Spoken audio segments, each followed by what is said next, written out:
Good evening, dear colleagues, professors. Thank you very much for participating in this very important webinar during the COVID pandemic. First, I would like to thank the ISN for holding this important webinar. I understand their continuous support for the field of the nephrology. Thank you very much. As well, I would like to thank Gloria and Anthony for their kindness during my introduction. Special thanks for the contributors. I would like also to deeply thank our colleagues and contributors of the recently published FRAN COVID-19. Their valuable inputs and recommendations were based on a very long experiences in the field of the kidney disease. Just starting, we are living in a world of uncertainty, so the kidney is a major organ affected with COVID-19, thinking on renal replacement therapy based on a multifactorial issue. The pathophysiology of the disease, the kinetics of toxins, molecules, and mediators, the physics of dialysis.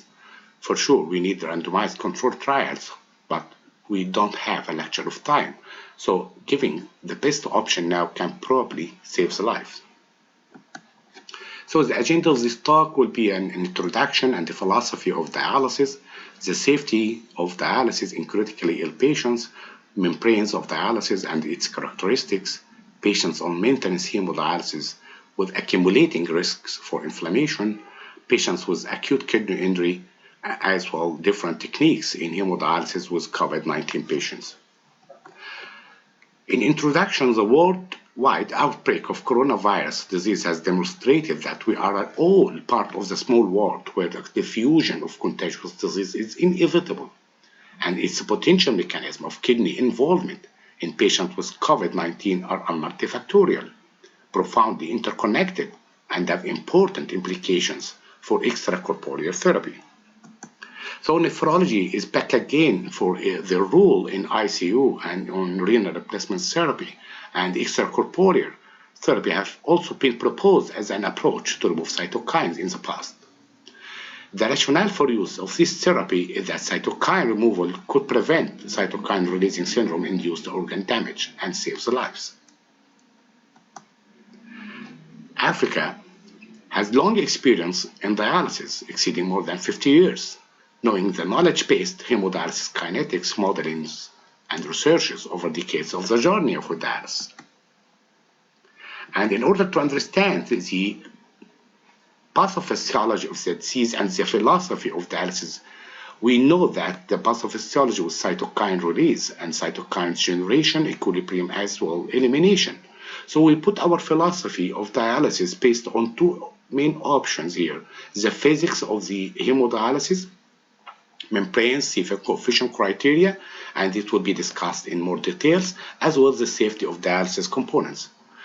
On the other hand, the philosophy of dialysis therapy depends on the availability as well our understanding. So we have different modalities, including intermediate plan for intermediate hemodialysis. So this intermittent hemodialysis or prolonged intermittent renal replacement therapy or continuous renal replacement therapy could be exchangeable between patients and even in the same patients according to this case scenario.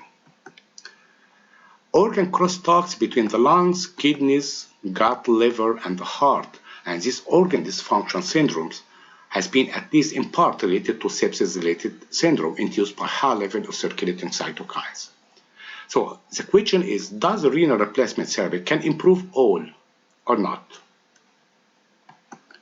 We understand long time ago on decades from the ICU treatment that inflammatory reactions and cytokines, systemic cytokines release induced acute kidney injury with its all mediators, as well the therapeutic challenge between hemoperfusion and continuous renal replacement therapy. The same scenario will be applied for COVID-19.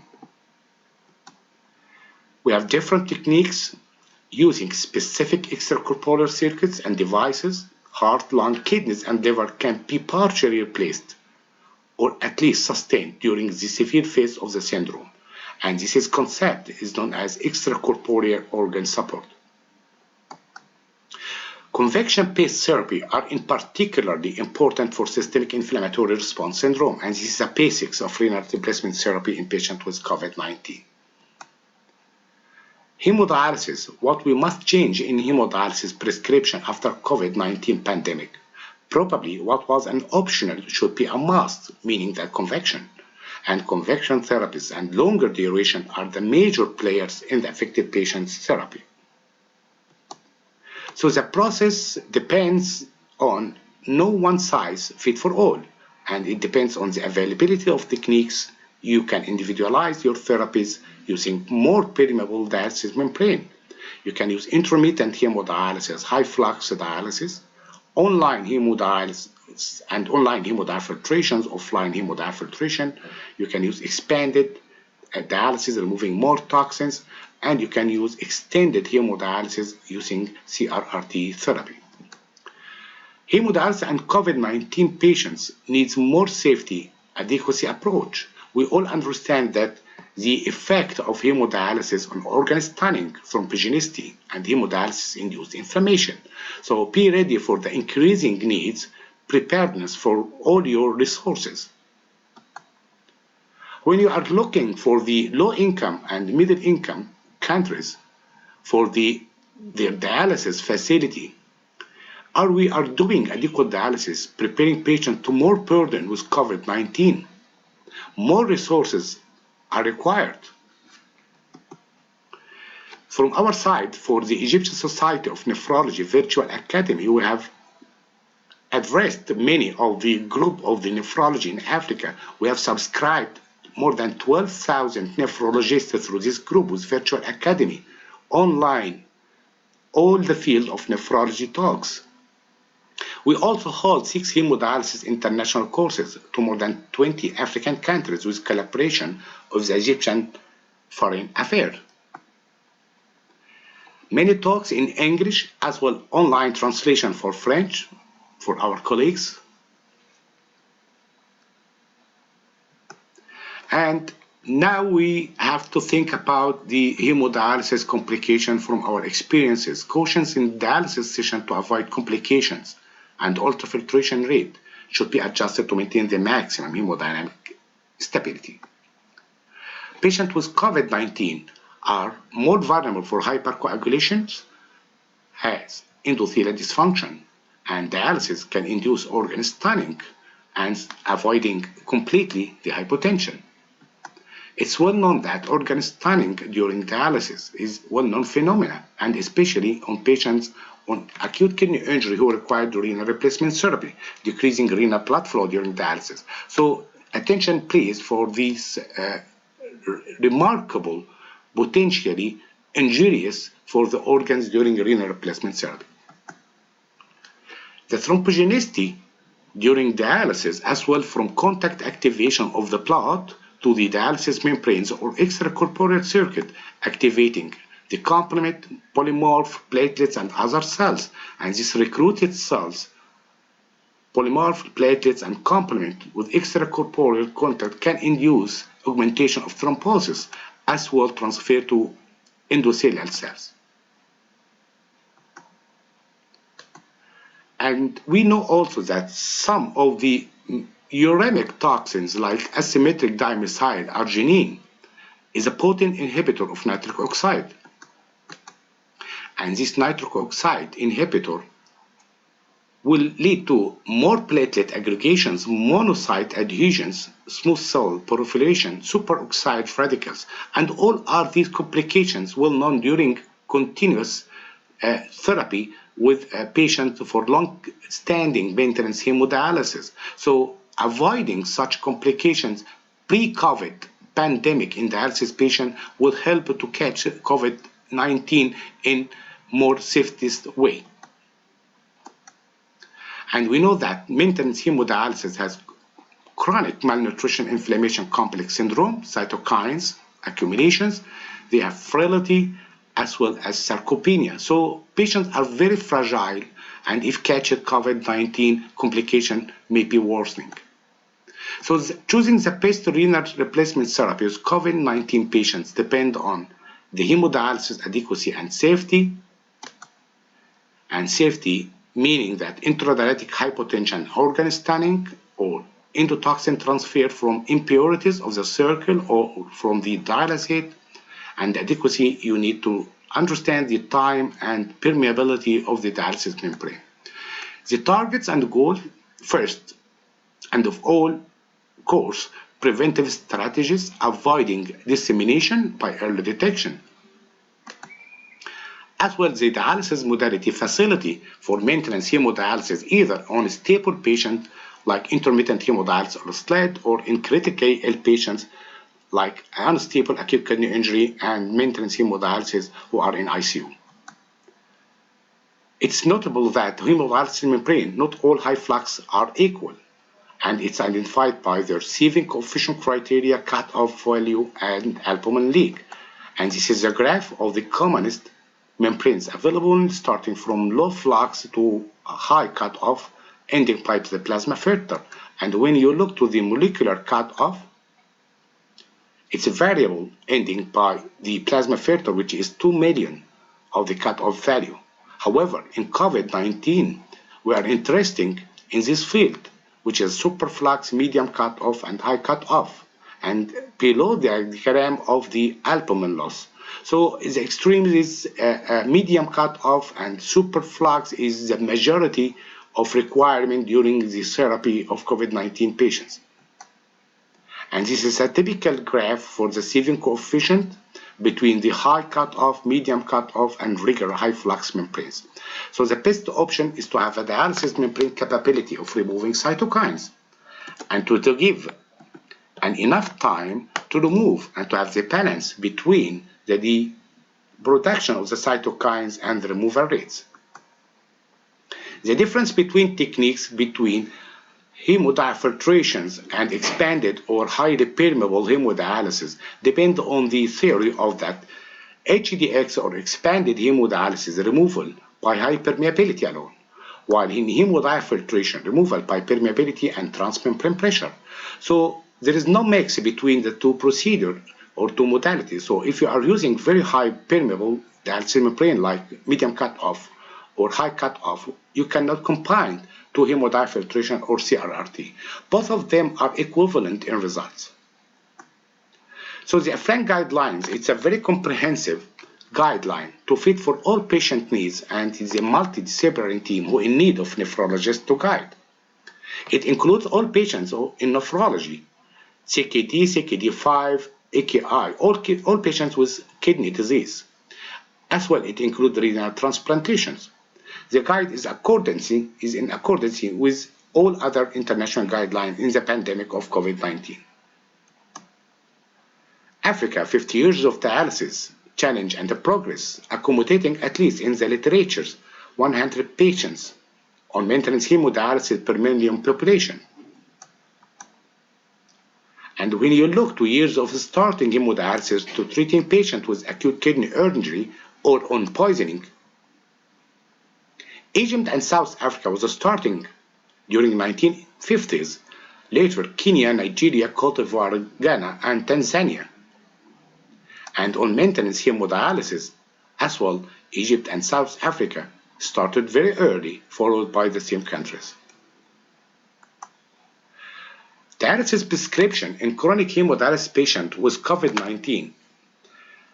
Patients with COVID-19 may have various degrees of cytokines, ranging from mild to severe with a cytokine storm. And the cytokines, mainly interleukin 6, 12, 18, interferon gamma, is associated with poorer outcomes. So dialysis modalities used will depend on the staff competences, the availability of the equipment and consumables. Centers should use modalities with which they are very familiar. The COVID-19 and dialysis, why we should be worried. In some population, like dialysis patients, may have very high prevalence and death rate from COVID-19 since they are older, malnutrition, cardiovascular disorders, diabetes, lung disease, and less efficient immune system, with the need for dialysis treatment in overcrowded setting where many patients, nurses, physicians, and supported staff are present at the same time, so they are more vulnerable for COVID-19 and cannot stay home. All what we need is to flatten the curve, because the burden of health care will not secure patient requiring dialysis. So preventive measures by the community and the Ministry of Health provide the safest way for flattening the curve and not overloading the healthcare efficacy. COVID-19 in dialysis patients adding a very few more pieces to the puzzle, as maintenance hemodialysis might present with a wide range of symptom severity. The clinical outcome, especially mortality, are dramatically high in this vulnerable patient population, reaching almost 30% in literatures.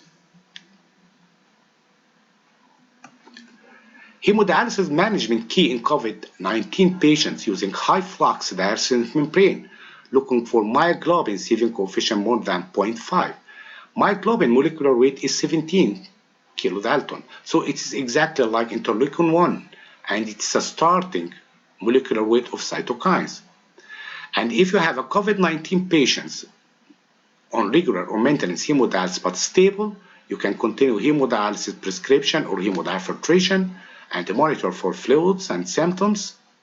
If you got more deterioration, re-evaluate for dialysis prescriptions. And higher doses of hemodialysis or hemodiafiltration may be frequent. However, if the patient gets more critical, you need more intensified hemodialysis and ICU treatment in prolonged intermittent renal replacement therapy, CRRT, or SLAT therapy. So this is a diagrammatic if you're facing patient with COVID-19. Not all patients with COVID-19 under maintenance hemodialysis will need ICU. They may be stable and to continue their dialysis prescription as it is, or you can evaluate and augment the dialysis prescription according to the case, each by case by case. The differences in hemodialysis efficacy in COVID-19 patients will depend on many factors, but the adequacy will depend on convection volume, removing much more. It's a linear correlation between convection volume and millimolecules, duration of treatment. You have the variables, intermittent hemodialysis, hemodiafiltration, CRRT or SLAT. It's a regular time or prolonged time renal replacement therapy. You can use high flux, super flux, medium cutoff, and rarely required high cutoff membranes. Surface area is variable according to each case and according to patient's need. It's well known that convection volume are directly related to solid flux, depending on the dialysis membrane used and the techniques.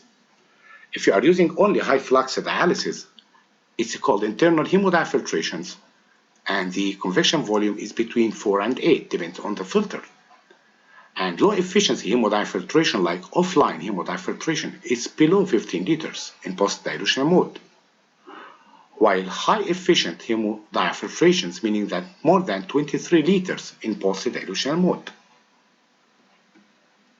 So is it the correct time to use high performance dialysis membrane with allowable albumin removal to 3 grams per session? According to the Japanese classifications of dialysis membranes, the criteria of high-performance membrane includes that it's very excellent biocompatibility, effective clearance of target solids, medium molecules, pore size are larger than conventional hemodialysis high-flux membrane, thus promoting removal of protein-bound toxin, middle to large molecular weight toxins. High-performance membrane should also have a high molecular weight cutoff and a sharp cutoff curve, ensuring removal of cytokines. Still little data, no randomized controlled trial in COVID membranes, but we are suggesting that superflux medium cutoff dialyzer are the players in these patients with inflammatory mediators release. Looking to the acute kidney injury in critically ill patients with COVID-19, according to the literatures, it's about 25%, reaching 40% with high mortality, especially in those who required renal replacement therapy.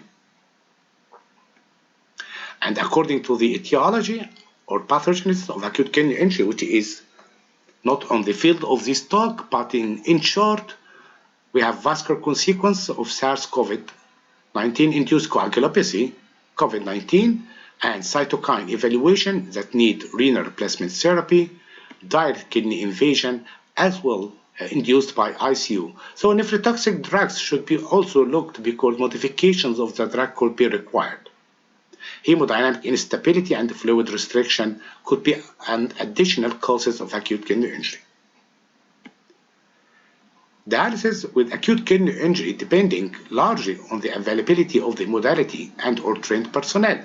So we have CRRT, prolonged intermittent renal replacement therapy, SLED technique, high flux filter should prefer removal of cytokines.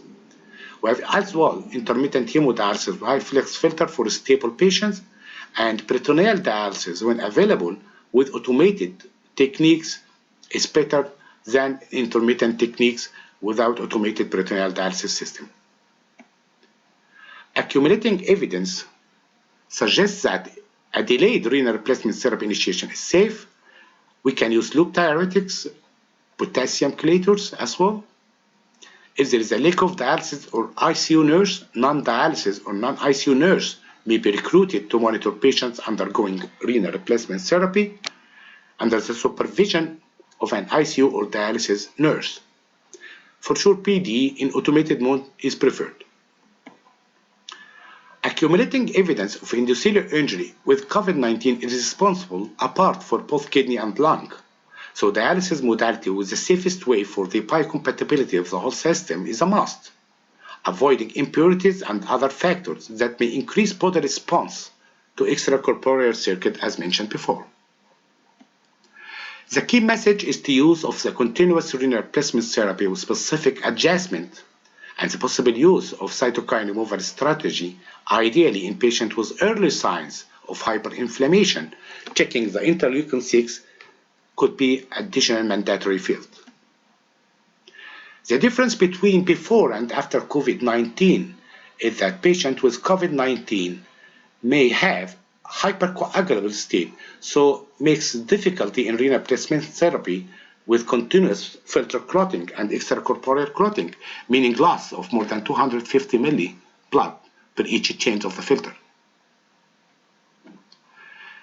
The difference between SLED and CRRT in the literature and in meta-analysis, both are equivalent in the outcome. So we can use SLED technique efficiently as in CRRT. And when you are dealing with the center preparedness of the kidney replacement therapy in critically ill during COVID-19 surge, we have different plans depending on the amount of volume patients reaching the centers. You have plan A, which is the finest one, and plan E, which is the hardest one, and you can in between manage the center. For example, if you take plan C, which are loaded with patients at the center, you can have CRRT, mix it with hemodialysis or SLED, or you can have a CRRT in a mode of prolonged intermittent renal replacement therapy for 12 hours. So it depends on the stepwise plan for conventional to contingency and crisis plan. And if you look to this plan, it's more informative and can have more data that if you have a mix of 24-hour CRRT and shift-based CRRT patients. And if you are in plan E, where all the facilities are fully equipped with the machine, you can go to peritoneal dialysis.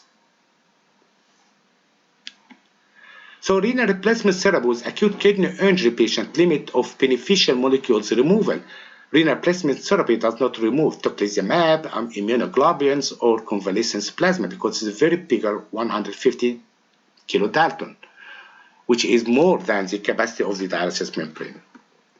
Always use a dialysis membrane which can remove cytokines. So the proposed cytokines here, molecular weight, and starting from interleukin 1 and bigger. And hemodiafiltration is essentially safe, but make sure that the filtration fraction is less than 20% because more than 20% coagulation of the circle will happen. So a friend recommendation using CRRT and SLED equivalent in the treatment, and the technical and logistic considerations to use ICU and hemodialysis membranes and machines could be installed, the machines with endotoxin filter for purity of the dialysate, using the techniques of SLED as usual, And ICU nurse monitor machines and records detail of treatment like continuous renal replacement therapy. On the other hand, prolonged intermittent renal replacement therapy could use higher volume on the same machine of CRRT, but higher doses of the effluent between 40 and 50 ml per kg per hour, and shorter durations of therapy between 8 and 12 to accommodate more patients. Please note that medium cutoff and high cutoff dialyzers should not be used in CRRT nor in hemodiafiltration therapy. This suggested prescription use the CRRT in the same dose, 25 to 30. Higher dose may be required, and CRRT is almost beneficial for nutritional volume status and mediators removal during the criteria for the COVID-19 patients according to each case. And if you are not with CRRT shortage, you can increase the dose to 40-50 and use of prolonged intermittent or slide techniques. So the standard operation procedure as usual, using hemodialysis or hemodiafiltrations, portable RO. Usually the filter is medium cutoff, is preferable, or superflux. Start with a smaller one, then upgrade accordingly because of the coagulations problem. And 8 hours of sled consume about additionally for the removal of toxins and approaching KT over V between 1 and 1.5, and usual glucose containing dialysate, attention for potassium level monitoring for hypokalemia. Vascular access is the same. It's preferable interjugular catheter in the right side, and preferable for sure for patient who is proning under ventilator. The anticoagulation, looking for that if you are using regional citrate where available, but cautions with liver affection. If the patient under systemic heparinization, you may not need more heparin, and frequently check the PTT time. Care and disinfection of dialysis equipment, it is the same as in general protocol according to national guideline, and the machine should be disinfected before being removed from the room, with additional cleaning may be needed before the machine can be used for another patient. And this is for recommended further reading. I believe that this full text has a lot of information that could also be of value. Plasmapheresis has no role up till now, although on ongoing researches may be for some selected patients.